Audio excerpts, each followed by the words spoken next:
Hola, buenas tardes. Mi nombre es Daniel Gómez Hernández de la carrera de Ingeniería Petrolera del Instituto Tecnológico Ciudad Madero, de la materia de fracturamiento hidráulico, impartido por el docente Juan Carlos González Rocha, ingeniero petrolero y energías alternas.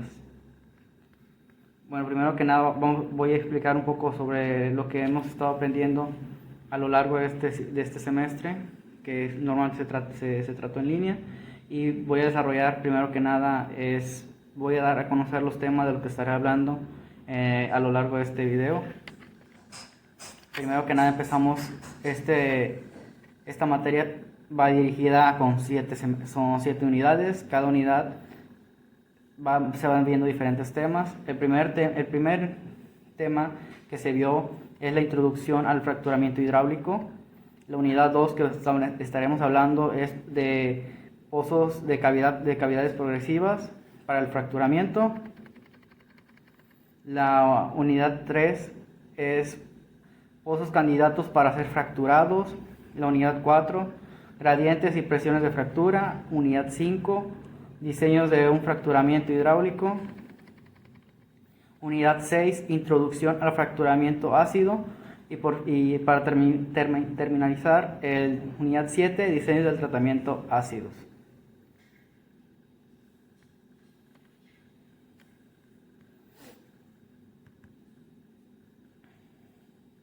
Bueno, primero que nada empezaré a hablar un poco sobre la historia del fracturamiento.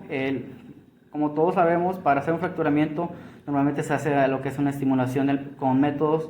En este caso se vieron lo que son dos, que viene siendo el método químico y el método mecánico, que es el incremento de la cavidad de producción del pozo. Normalmente esto se utiliza para ver la limpieza del aparejo, que son los fluidos que son inyectados en las formaciones. Se tratan con tratamientos químicos que sirven para limpiar el aparejo de producción. La estimulación es ácidas, inyecciones por debajo del aparejo de la presión de la producción, acciones limpias de materiales según la penetración requerida del fracturamiento, es inyección sobre la presión de fractura, fractura ácida, fractura con apuntalante. Algunas de las aplicaciones que utilizan que es de la fractura hidráulica son muy recomendables porque son por bajas permeabilidades, producciones naturales, por debajo del potencial económico. Sus costos normalmente van a variar un poco más, pueden ser más bajos o más altos dependiendo del tipo del pozo o cómo se vayan utilizando.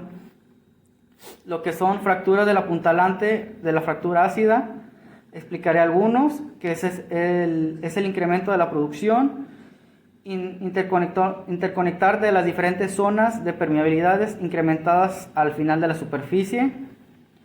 Normalmente se utilizan esto para los objetivos principales de fracturamiento que se estuvieron enseñando. Fue la maximización del BPN, que es la inversión de perforación de complementos del pozo. Incrementar, claro, se puede decir la tasa de producción de hidrocarburos. Incrementar la vida económica del yacimiento. Todos sabemos que entre más vayamos mejorando el pozo, tratándolo bien, vamos a alargar los años de producción de dicho yacimiento. Como todos sabemos, pues la estimulación del pozo es cuando un pozo ya está bajo en producción, se hace una estimulación para reactivar la vida productora del pozo, siempre y cuando alargar los años de vida sin dañarlo o perder por completo la vida del pozo. El efecto de la fractura es básicamente la reducción de la caída de presión, que es un importante efecto de la producción, menos la velocidad del pozo, menos erosión y más altos. También como conocemos que no todos los pozos se van a perforar de diferente manera, ya que utilizamos, no en todas las zonas vas a encontrar los mismos zonas geológicas, mismas cavidades del subsuelo. Todo va a cambiar dependiendo de dónde vayas a perforar. Y luego vienen lo que son las típicas de la formación para la fractura, que son formaciones muy compactadas, pozos con daños considerables, buenos productores, fractura para control de las arenas. Todo esto nos sirve porque es muy importante para el importante del acto de la fractura, porque reduce el efecto nocivo de las incrustaciones con apuntalantes, reducir efectos del suite con flujo de no Darcy de hidrocarburos y principalmente la reducción del flujo convencional de partículas en pozos desviados. Pérdidas sin efecto de pared es de los temas que más se nos estuvo explicando, ya que es típico en las fracturas ácidas, gales tales como lineales de altas permeabilidades y sistemas de viscosidad. El sport normalmente se permite, que es la filtración antes del desarrollo del enjarre, extremadamente alto de las altas permeabilidades, pérdida a través de las fisuras naturales. Todos sabemos que al momento de no hacer un fracturamiento correspondiente o correcto, por las mismas fracturas que nosotros provoquemos, vamos a tener lo que es la pérdida de fluido parcial o totalmente del pozo. También nos explicaron, estuvimos viendo lo que son los modelos de las fracturas, que estaré explicando qué es. Los modelos predicen la geografía y la fractura de evolución de parámetros durante las operaciones y después del cierre. 4 tipos de modelos que se estaremos viendo, que es biodimensionales, pseudo tridimensionales, tridimensionales, y normalmente estos se componen con varios modelos. Por lo pronto solo estaré explicando algunos más básicos para que me puedan entender. Sería modelo KGD. ¿Cuáles son sus beneficios o para qué normalmente se está utilizando esto? Esto se asume a la altura final del movimiento del fluido, que es en el plano horizontal. La fractura se desarrolla en plano horizontal. El espesor no varía dependiendo de la altura o si es inferior. Fracturas anchas y cortas. La presión neta decreta del tiempo y modelos de apropiación del crudo. Modelo PKN. Este se determina porque se asume la altura final del movimiento del fluido. Es en plano horizontal, que ya conocemos. La fractura de desarrollo en el plano vertical, forma elíptica con el espesor máximo en el centro, fractura estrecha y largas, y la presión neta incrementa con el tiempo. Modelo apropiado cuando la altura es menor que la presión.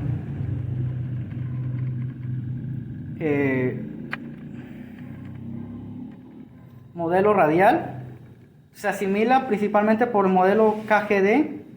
Verifica el radial, formaciones masivas geográficas y altos gradientes de fractura.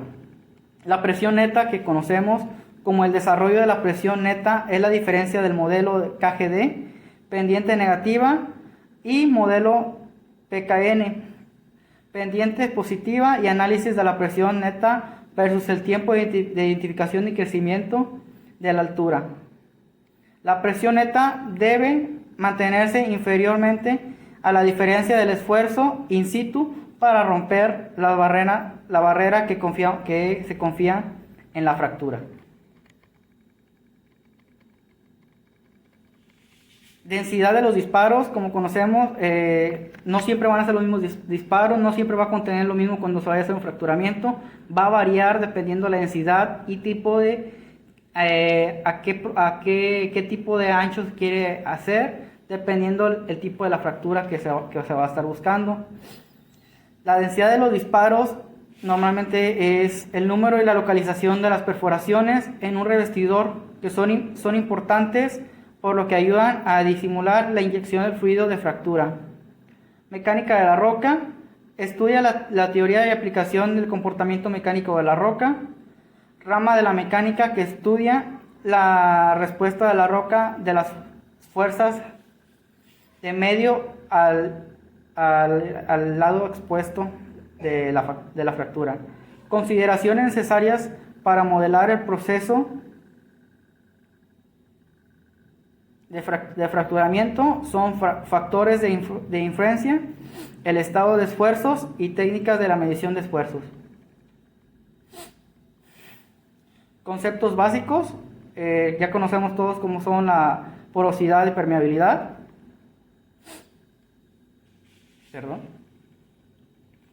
También el esfuerzo que se explicará es el esfuerzo in situ, que es sobrecarga que es sobrecarga horizontal.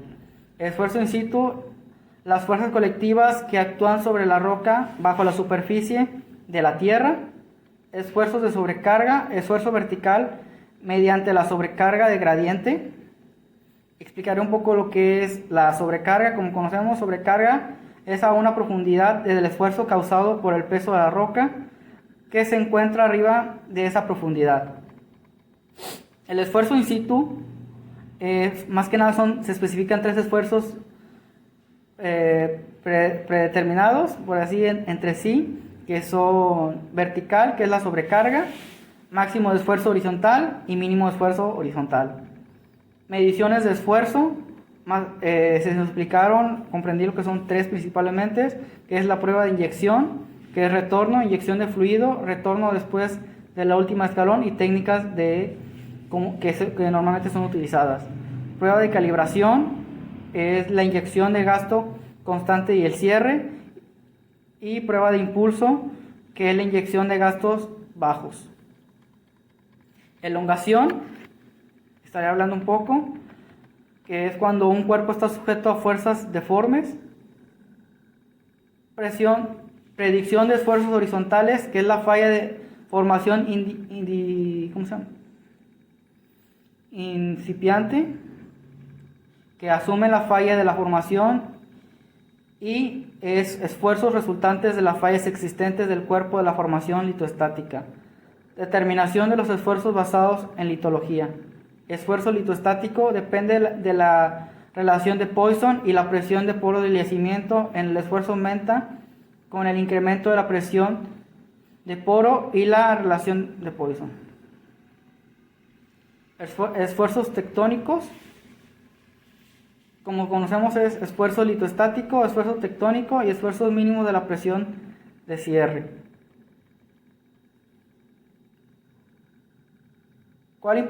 ¿Qué tan importante conocemos que estoy hablando ahorita de la dureza del material? Básicamente es de la dureza mediante la facilidad en la que se proponga o se prolongue la superficie. La fractura debe de ser igual o poco mayor más a la alta presión de la ruptura para lograr hacer un buen fracturamiento. El contraste de la dureza de las zonas tienen efectos significativos en la geometría de la fractura. Cortas las longitudes de la fractura. El modelo de esto viene que es el modelo KGD, modelo radial. El modelo radial es, como se está explicando, cambios de esfuerzos debido a la fractura, incrementos al esfuerzo mínimo debido al efecto de la porosidad, la pérdida de filtración provocada incrementos de la presión de poro en la vecindad de la fractura, determinaciones y esfuerzos, técnicas de registros, utilización de registros sónicos para informar de los esfuerzos, utilizaciones de las correlaciones a partir de los ensayos del campo, los registros necesarios para ser calibrados con los valores obtenidos para obtener otros métodos. Esto se utiliza lo que es la prueba de inyección de retorno, que es actualmente el único método objetivo para determinar la presión del cierre.